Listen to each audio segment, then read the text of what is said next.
Welcome to Decision Point. Houston Mayor Anise Parker has unleashed an unprecedented attack on religious liberty by subpoenaing the sermons of 5 pastors. Is this the beginning of the end of freedom of speech for Christians?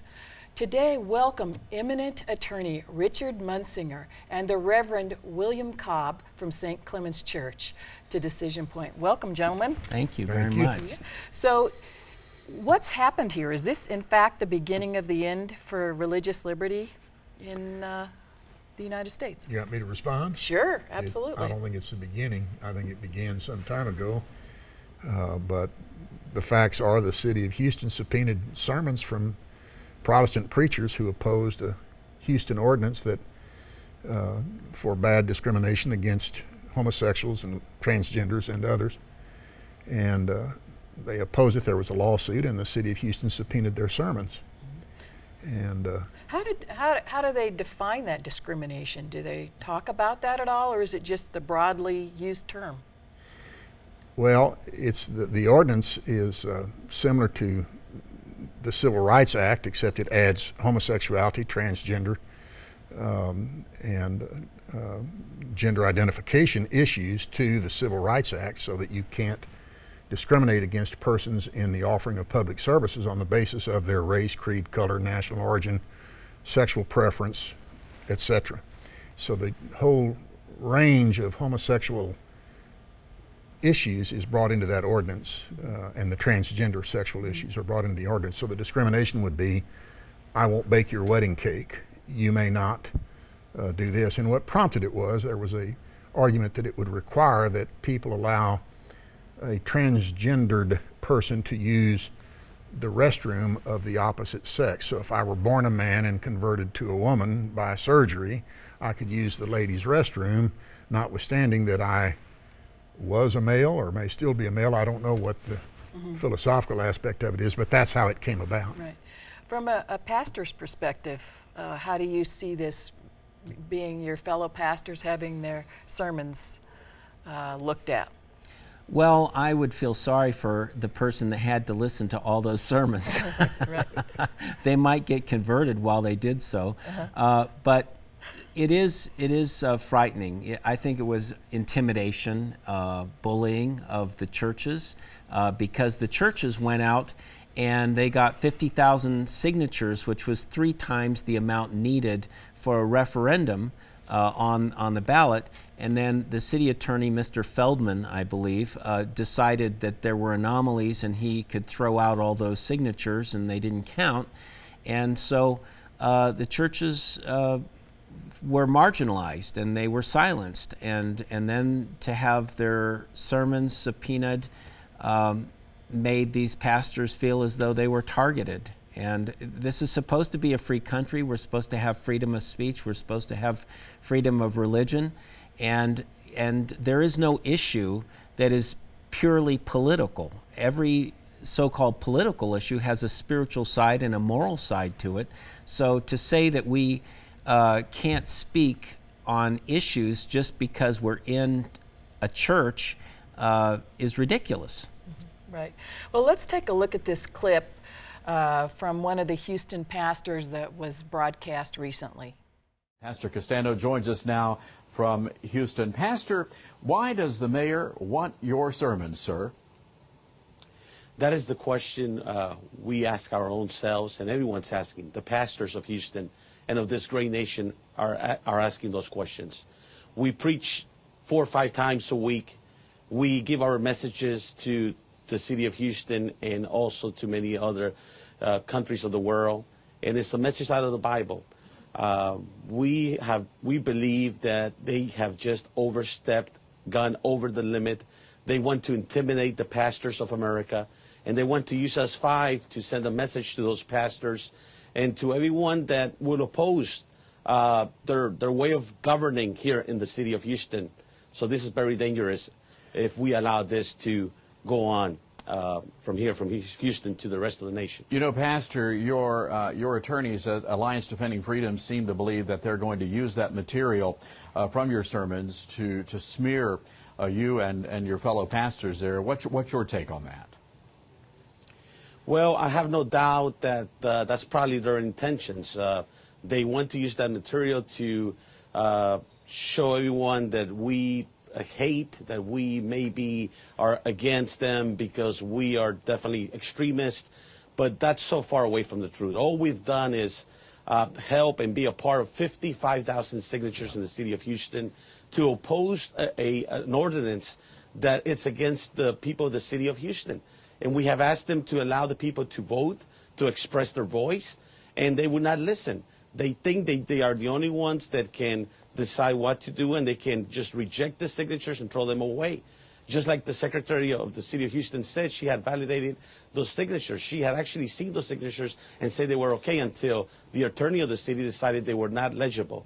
So there's something happening here in the city of Houston in government. And because we spoke and we used the First Amendment freedom of speech, they're trying to stop us from speaking. They're trying us to cover our mouths like this and don't say nothing.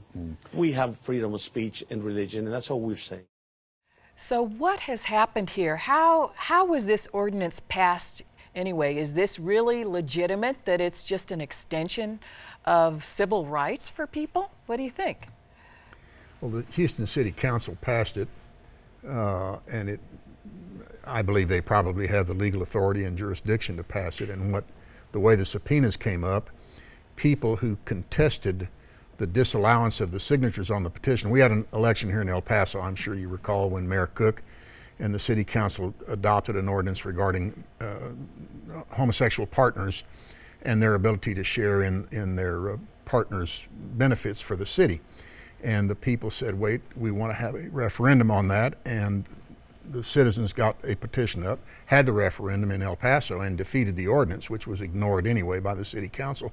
But that's what they were doing in Houston. They had they tried to get a referendum to void the ordinance by the citizens.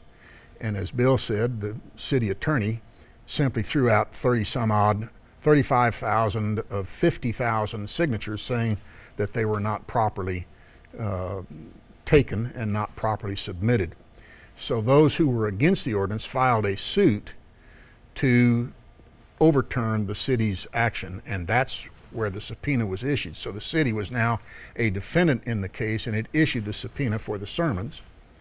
And as a lawyer, I have to say, I don't know why the sermon would be relevant and the subject of a subpoena.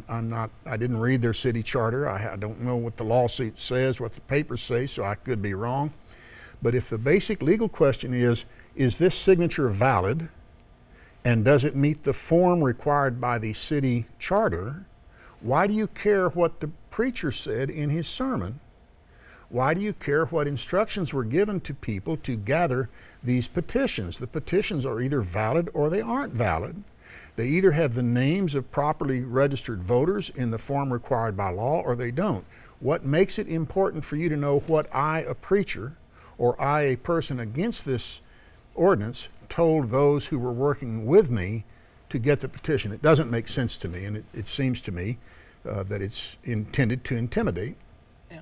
And so they issued this subpoena in response to the citizens rising up and saying, we want to overturn this ordinance. Yes. Okay. And so from a pastor's perspective, how would it be to be subpoenaed? I mean, what's the big deal? Is it that big of a deal? Is it burdensome? What's the situation? Well, it might be burdensome, but the more important question is that is it legitimate? Is it something that is violating our Constitution, which I think it is, to simply want to know everything a pastor is saying about a particular issue. Why do they want to know that? I agree with Richard Munsinger that what is the purpose behind this? Is the purpose to limit the church's and the pastor's ability to speak out on issues that may have a political slant to them? That is the only reason that I can think of that these would be subpoenaed. And if you look at this issue, then subpoenaing something, just the act itself has a detrimental effect on free speech. Well, Is that what you're saying? the government may have a right to issue a subpoena, but put it in its context. Churches, to a large extent, in my opinion, rely upon their certification as charitable institutions. The Internal Revenue Code has section 501c3. So if I make a contribution to my church, if the church is certified by the Internal Revenue Service as a charitable entity, I may deduct the amount of my contribution from my income tax. If my church loses its 501c3 certification from the Internal Revenue Service, then my contribution is no longer deductible from my income tax return. So perhaps this was the city of Houston's message to the Christians: keep your mouth shut, or we're going to take away your 501c3 certification. We'll see how you like that. That isn't the first time that that's happened. It is not the first time that that's happened. When you started the program today, you said, is this the beginning of the threat of free speech to Christians? Last term, the Supreme Court decided a case called Hosanna Tabor, and the United States of America purported to have the authority to tell an arm of the Lutheran Church who was or who was not a validly ordained minister. This is America. This is America. Now that went to the United States Supreme Court. The President, Barack Obama, had to know that, and had to know that his government was taking an effort to tell Lutherans who their preachers could be. And it had to be known to the Attorney General. He knew what he was doing. It is amazing to me, and it is amazing to me that Christians are supine. They lay down. They vote to re-elect people who do this kind of thing to them. Where does all this push come from? Where does the push come from for male marrying male and female marrying female? Where does it come from to turn nature on its head? It comes from one place and one party. And Christians vote for them by the dozens, and it's a disgrace, and they have themselves to blame if they lose their freedoms. Is there a time in history, world history, where this kind of thing was going on, where pastors were censored or muzzled, where churches were controlled and that sort of thing? We have precedent for this in world history. I think it's always been the case in many parts of the world. America is unique in the freedoms that we have as far as speech. As a matter of fact, in England and in Canada, you can be prosecuted for speaking out against homosexuality or Islam, for example, because you're considered to be disrupting the peace. So you don't even have in these other Western countries like England and Canada the same freedoms that we have in the United States. I think we are the exception, and probably always have been as long as we've been in existence in the world, to have the kind of freedoms we have. And so we need to protect them. Is this the first time an ordinance like this has been passed in the United States?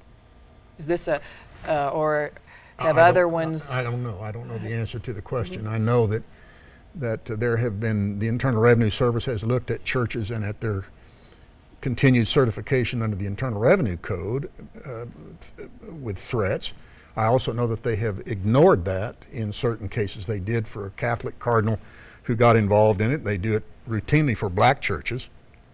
And so that I don't know if this is the first instance where they've done it. But it's certainly getting a tremendous amount of publicity. The media, at first it was reported by WorldNet Daily, and nobody really picked up the story. And then all of a sudden, the media has picked up this story pretty extensively. And I was talking to a reporter and asked, okay, so why would the secular media be interested in this story? And he said, because all of a sudden they realized that their notes for doing their research and preparation for the stories they report are now possibly going to be open for subpoena, and they definitely don't want that. I mean, well, what would you say to that? There was the wedding chapel, which was a business in Nevada, where they said you have to marry men, and they defended that on the basis that it was not religious.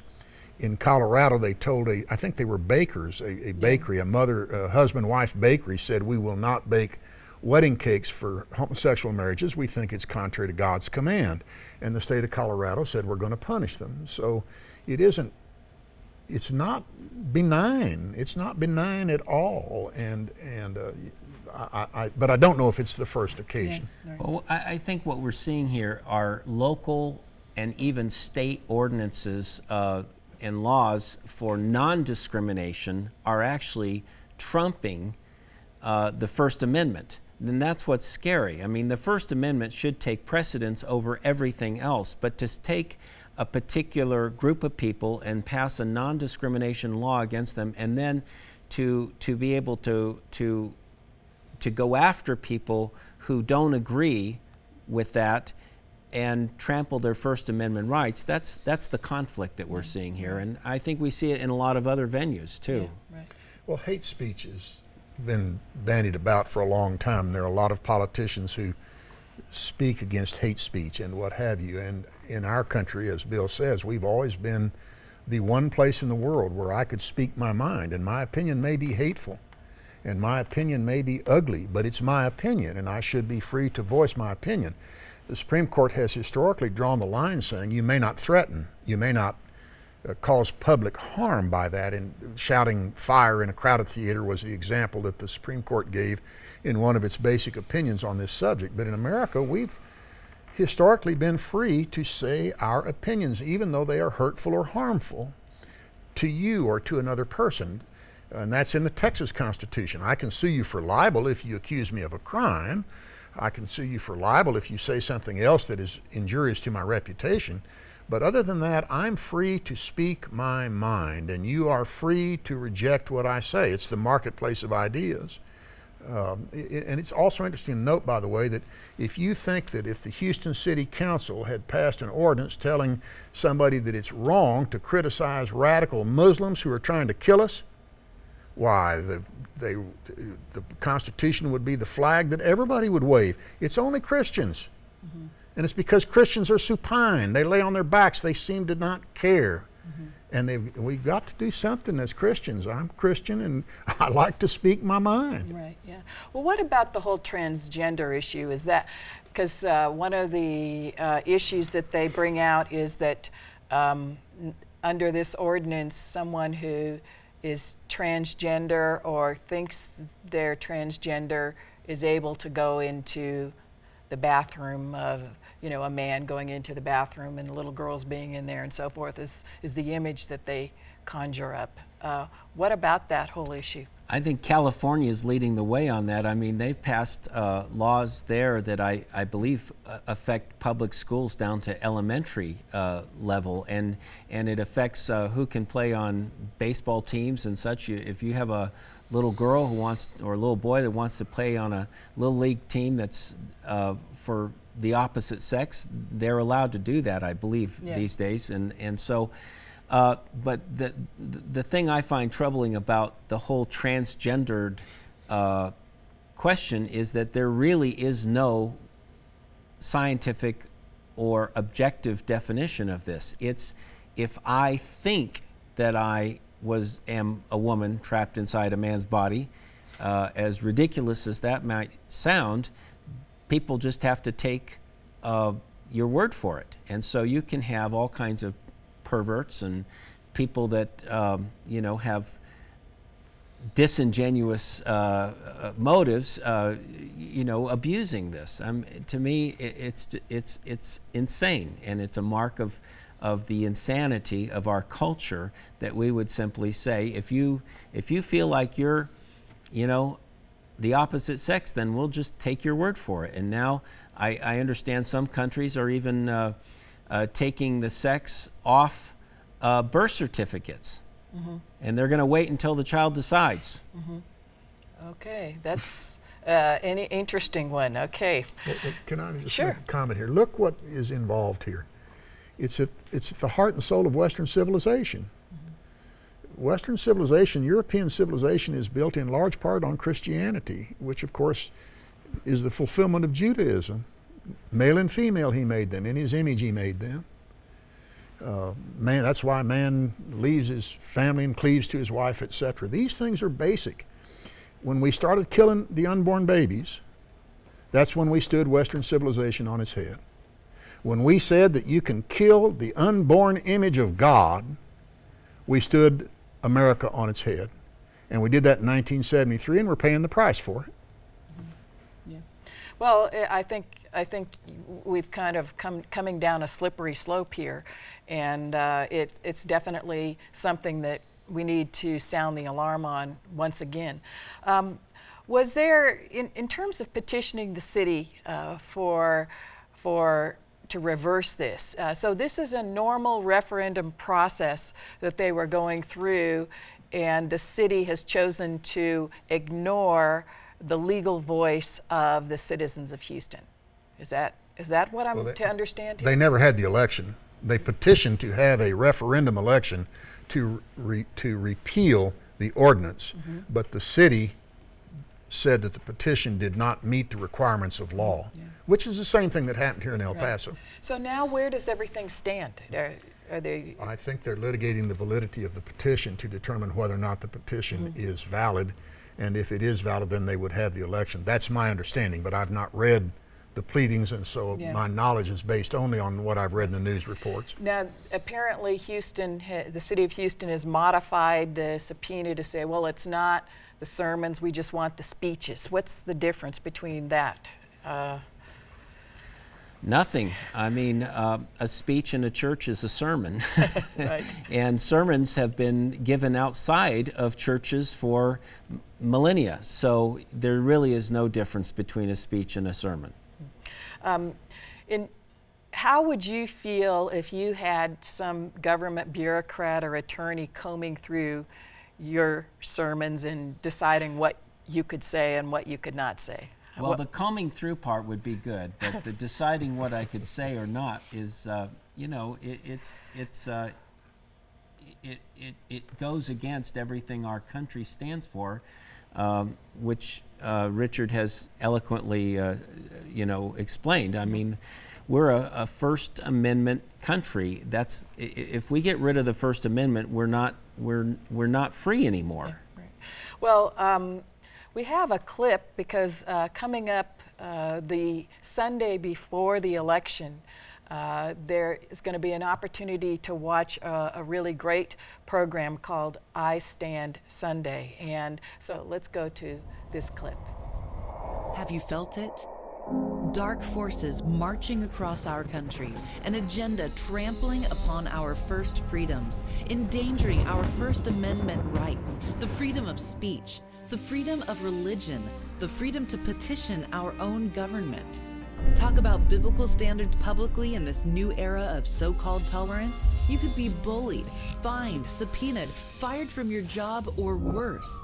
Recently, the speeches and communications of 5 pastors in Texas were subpoenaed by Houston's openly gay mayor and her attorneys. The subpoenas were the mayor's response to citizens collecting over 50,000 signatures in 30 days to put her special homosexual rights measure on the ballot. This bulldozing of the First Amendment freedoms of pastors in Houston is unprecedented. Is it a preview of what's coming to your community? It doesn't have to be, if America returns to God and His truth. Scripture tells us to put on the full armor of God so that when the day of evil comes, you may be able to stand your ground. We are inviting you to join with Christians across the country in support of the pastors in Texas and for religious freedom across our nation. Join us Sunday night, November 2nd, 2014 for I Stand Sunday. You'll hear from the 5 Houston pastors as well as Governor Mike Huckabee, Duck Dynasty's Phil and Al Robertson, Dr. Ed Young, Southern Baptist Convention President Dr. Ronnie Floyd, host Tony Perkins, and other Christian leaders. The I Stand Sunday simulcast event is a chance to stand with these pastors and stand against the radical agenda sweeping our nation. Sign up now at istandsunday.com.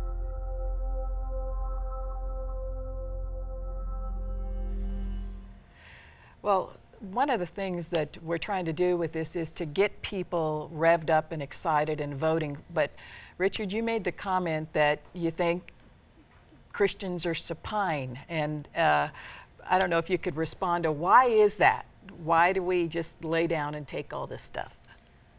Bill, why don't you answer that? Well, I think part of it is a misunderstanding of Scripture itself. In Romans chapter 13 and in other places in the New Testament, Christians, believers in Jesus Christ, are encouraged to submit to government, and that is a principle. We understand that we are under the authority of the state, and that is indirectly established by God. And so there's nothing wrong with that, but the Roman government was completely totalitarian. There was no room for dissent. We have a government that is established to allow participation, to allow people to dissent.